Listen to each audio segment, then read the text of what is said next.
जी की जय। सतगुरु कबीर जी महाराज की जय। दादा गुरु ज्ञान भिक्षुकदास जी महाराज की जय।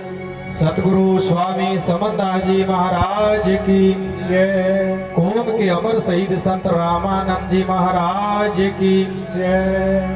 संत गुरुपालदास जी महाराज की जय। बाबा साहेब अमर है। जय गुरुदेव।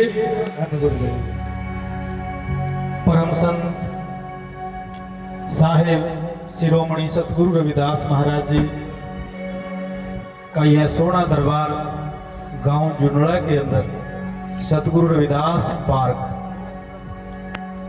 और इस पार्क के अंदर जो सतगुरु रविदास जागृति मिशन जिसके अध्यक्ष आदरणीय श्री सुनील दास जी,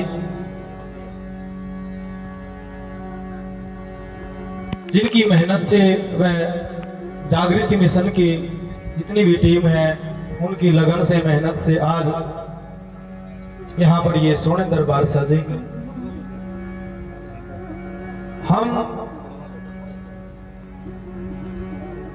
10 साल या 12 साल के आसपास,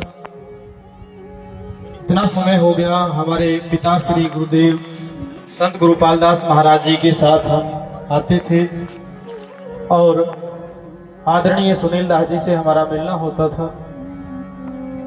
तो उस समय भी काफी चर्चाएं होती थी संतों महापुरुषों के जीवन पर, उनकी वाणी पर। बीच में काफी लंबा समय गया जिसमें मुलाकात नहीं हो पाई। अभी एक प्रोग्राम था बेगमपुरा के अंदर, उसमें मिलना हुआ और बहुत अच्छा लगा, जिसमें हमारे आदरणीय साहिब प्रेमदास आश्रम मुणक से श्री 108 संत धुनीदास जी महाराज भी थे, मौजूद थे उसमें, और संत सुरेंद्र दास जी जो आश्रम सरफली खेड़ी से, अन्य सभी संत महापुरुष जिन्होंने अपने मुखारबिंद से संतों को बड़ा निहाल किया। बधाई देते हैं हम सतगुरु रविदास जागृति मिशन चैरिटेबल ट्रस्ट व अध्यक्ष श्री सुनील दास जी व सभी टीम को, और मंच पर विराजमान सभी संतों महापुरुषों को बंदगी करते हैं। साहेब सतनाम। जय गुरुदेव जी, धन गुरुदेव जी। और आप आए हुए दूर दराज से साथ संगत जी, आपका भी यहाँ पहुँचने पर हार्दिक अभिनंदन है संत समाज की ओर से। हम आपके बीच में एक सेवक के रूप में है, आपका प्रेम है जो भी आप हमें सम्मान देते हैं। तो गुरु प्यारी साध संगत जी, हमें सतगुरु रविदास महाराज जी के ज्ञान मंत्र वाणी को बड़ी गहराई से समझना होगा, क्योंकि समय हो गया है 12 बजे के आसपास है, और यथार्थ ज्ञान मेरे हिसाब से संगत में श्रवण करवाना जरूरी है। तो गुरु रविदास महाराज जी की एक वाणी श्री अमृत वाणी ग्रंथ साहब से है। सतगुरु रविदास महाराज जी ने हमें जो मार्ग दिया है उसको बड़ी गहराई से समझना होगा। संचालक महोदय से निवेदन करूंगा कि वाणी तो गायन में एक ही लेंगे, लेकिन एक वाणी हम सतगुरु रविदास महाराज जी की जो जीवन अमृत से हमें ज्ञान सार मिला है, एक बार उस पर हम आपसे जरूर इस बारे में वार्तालाप चर्चा करेंगे। सतगुरु रविदास महाराज जी ने के राग भैरव के अंदर वाणी कही है, और वो जरूरी है समझनी, बहुत जरूरी है। सतगुरु दास महाराज जी कहते हैं, ऐसा ध्यान धरो बनवारी, मन पवन दृढ़ सुख बन नाड़ी। बहुत जरूरी है। महायोगी योगिक वाणी जो कि सुखमणा जो जिक्र आया है, ये हमारे शरीर की नाड़ी है, और योगी महापुरुष संत महापुरुष बहुत अच्छे से जानते हैं। महाराज कहते हैं, ऐसा ध्यान धरो बनवारी, मन पवन दृढ़ सुखमण नाड़ी। हमें पता होना चाहिए गुरु रूप साध संगत जी, कि सतगुरु दास महाराज जी क्या कहना चाहते हैं। सतगुरु दास महाराज जी ने बनवारी किसको कहा है? बनवारी भाव सतगुरु दास महाराज जी ने इस इंसान को दिया है। जो यह इंसान है ये परमात्मा को खोजता है ना, परमात्मा की तो खोज ज्यादा करता है। तीर्थों पे चले जाओ, नदियों पे चले जाओ, किसको खोजता है? कि मुझे भगवान मिल जाए, परमात्मा मिल जाए। लेकिन वाणी को समझा है। महाराज कहते हैं कि ऐसा ध्यान धरो, ये जो हमारा शरीर है 5 तत्वों का, इसके अंदर 25 प्रकृति है, 3 गुण है, 10 इंद्रियां है, 4 अंतःकरण है, 7 कमल है इसके अंदर मुख्य है, बहुत सारी चीजें हैं। यह जो शरीर है, इस शरीर के अंदर ही वो मार्ग है। 72,000 नाड़ियां हैं। 72,000 नाड़ियों में संत महापुरुषों ने मुख्य रूप से 3 नाड़ियों को लिया है, ईड़ा और पिंगला और सुषुम्ना। ये ध्यान देने योग्य बात है साध संगत जी। जब तक हमें ये बात नहीं पता चलेगी भजन क्या है, ध्यान क्या है, साधना क्या है, साधना करनी कैसे है, बात नहीं बनेगी तब तक। तो इसलिए वाणी में ध्यान देना होगा। महाराज ने कहा मन पवन दृढ़ सूक्ष्म नाड़ी, 4 पदार्थ आपके शरीर के अंदर है साध संगत, जिस पे संत महापुरुष ज्यादा ध्यान करते हैं। मन पवन माने श्वास, पवन माने क्या है? श्वान, श्वास, मन पवन। और योग का जो मार्ग दिया है महाराज ने, सुरत और निरत, ये 4 बहुत गहरी वस्तु है, इसमें समझना होगा। मन पवन यानी श्वास और सुरत निरत, शब्द भी कहा कई संतों ने, सुरत और शब्द। हमारे शरीर के अंदर जो नाड़ी है महाराज ने कहा है कि भी उसको समझना होगा। मन पवन सूक्ष्म नाड़ी, जब हम भजन में बैठते हैं, भजन से वह साधना बढ़ती है जिसमें अमृत है। सुषुम्ना में अमृत है, क्योंकि आरती प्रमाणित है, गगन मंडल में आरती की जय, नाद बिंद एकमिक करी जय, सुषुम्न इंदु अमृत कुम जरावे। कि उसमें अमृत है। अमृत कैसे प्राप्त करना है? भजन से, साधना से। और वो साधना क्या है? हमारे शरीर के अंदर का रास्ता। जब तक हमें नहीं पता चलेगा तब तक हमें सत्संग की सार भी समझ नहीं आएगी।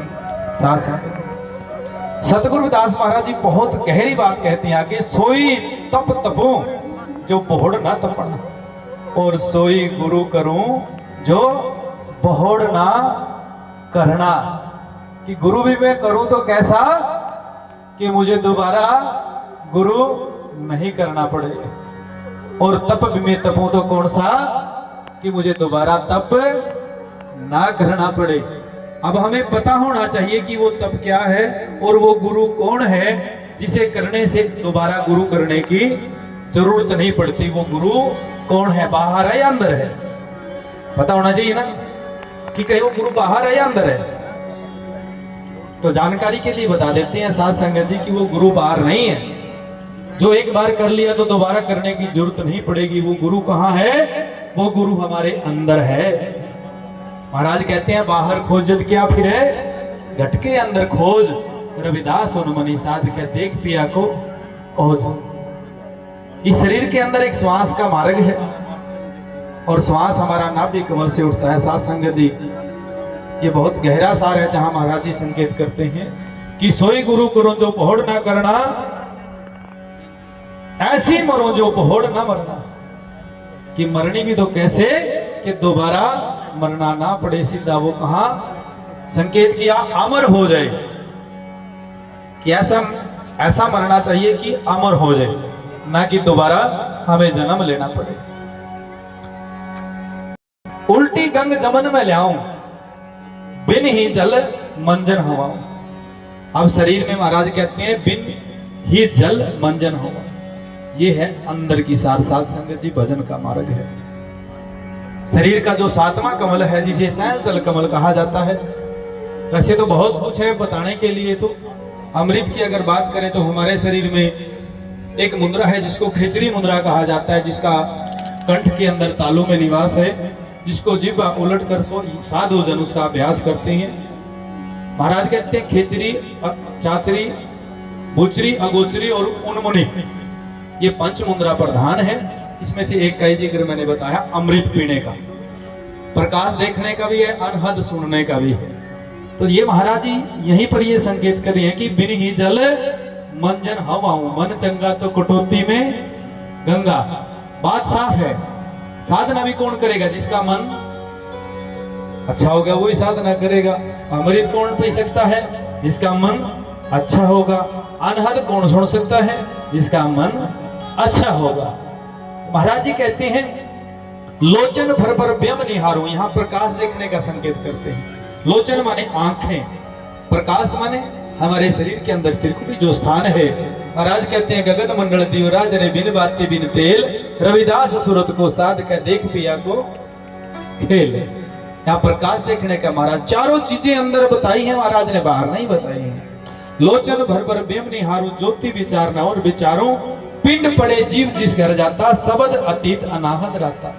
शब्द का अतीत जो है उसको जानना जरूरी है। इसलिए कहा महाराज ने कि भाई भ्रमों में मत पड़ो, पाखंड में मत उलझो, वहां कुछ नहीं है।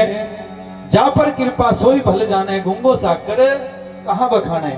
वैसे तो बहुत सारे के अंदर होगा कि महाराज से पूछ ले महाराज जी हमें भी मिल जाएगा, लेकिन मैं वहां पर चुप हो जाऊंगा क्योंकि ये आपका खुद का विषय है, दूसरे का नहीं है, आपका अपना विषय है। मैं क्या, संत क्या कर सकते हैं कि आपको विधि बता सकते हैं, रास्ता बता सकते हैं, लेकिन आपको कोई कहे कि गुड़ की गली नहीं है वो कि आपको उठाई और दे दी। रास्ते पर आपने चलना है, तब जाके बात बनेगी। महाराज कहते हैं गुंगो साकर कहां बचाना, सुन मंडल में तेरा वासा, ताथे जाओ में रहो उदास।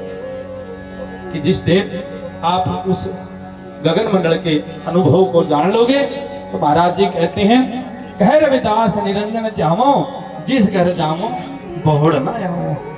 कि महाराज कहते हैं फिर आने की जरूरत नहीं है। इसीलिए साध संगत जी बड़ी गहराई से ज्ञान सार को समझा करो।